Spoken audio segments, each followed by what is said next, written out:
तपस्या का सच। विजयनगर राज्य में बड़ी जोरदार ठंड पड़ रही थी। राजा कृष्णदेव राय के दरबार में इस ठंड की बहुत चर्चा हुई। पुरोहित ने महाराजा को सुझाया, महाराज, यदि इन दिनों यज्ञ किया जाए तो उसका फल उत्तम होगा। दूर दूर तक उठता यज्ञ का धुआं सारे वातावरण को स्वच्छ और पवित्र कर देगा।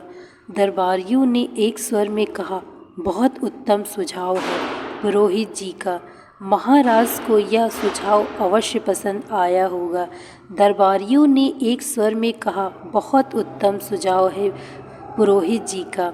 महाराज को यह सुझाव अवश्य पसंद आया होगा। महाराज कृष्णदेव राय ने कहा, ठीक है, आप आवश्यकता के अनुसार हमारे कोष से धन प्राप्त कर सकते हैं। महाराज, यह महान यज्ञ 7 दिन तक चलेगा। कम से कम 1,00,000 स्वर्ण मुद्राएं तो खर्च हो ही जाएंगी। प्रतिदिन सवेरे सूर्योदय से पहले मैं नदी के ठंडे जल में खड़े होकर तपस्या करूंगा और देवी देवताओं को प्रसन्न करूंगा।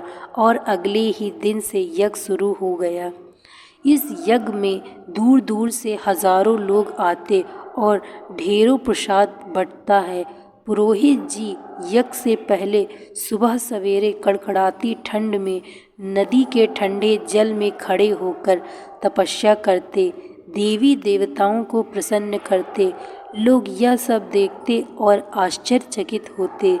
एक दिन राजा कृष्णदेव राय भी सुबह सवेरे पुरोहित जी को तपस्या करते देखने के लिए गए। उनके साथ तेनालीराम भी था। ठंड इतनी थी कि दांत किटकिटा रहे थे। ऐसे में पुरोहित जी को नदी के ठंडे पानी में खड़े होकर तपस्या करते देख राजा कृष्णदेव राय ने तेनालीराम से कहा, आश्चर्य, अद्भुत करिश्मा है। कितनी कठिन तपस्या कर रहे हैं हमारे पुरोहित जी। राज्य की भलाई के लिए कितनी चिंता है उन्हें। वह तो है ही। आइए महाराज, जरा पास चलकर देखें पुरोहित जी की तपस्या को, तेनालीराम ने कहा। लेकिन पुरोहित जी ने तो यह कहा है कि तपस्या करते समय कोई पास न आए, इससे उनकी तपस्या में विघ्न पैदा होगा। राजा ने कहा, तो महाराज, हम दोनों ही कुछ देर तक उनकी प्रतीक्षा कर लें। जब पुरोहित जी तपस्या समाप्त करके ठंडे पानी से बाहर आएं, तो फल फूल देकर उनका सम्मान करें। राजा कृष्णदेव राय को तेनालीराम की यह बात जच गई। वह एक ओर बैठकर पुरोहित को तपस्या करते देखते रहे। काफ़ी समय गुजर गया, लेकिन पुरोहित जी ने ठंडे पानी से बाहर निकलने का नाम तक न लिया। तभी तेनालीराम बोल उठा, अब समझ में आया। लगता है ठंड की वजह से पुरोहित जी का शरीर अकड़ गया है, इसलिए शायद इन्हें पानी से बाहर आने में कष्ट हो रहा है।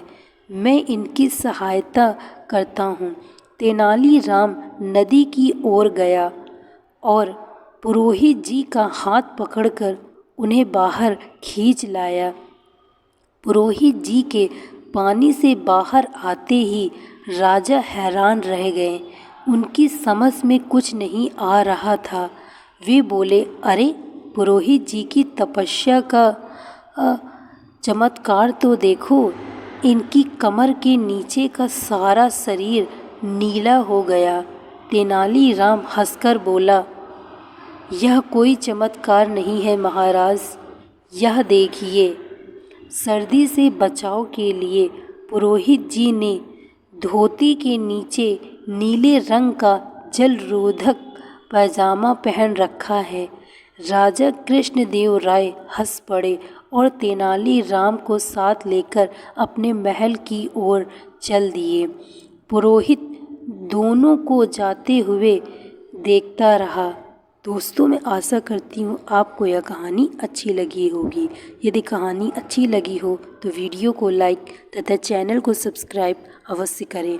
Thank you so much watching this video. Like, share and subscribe.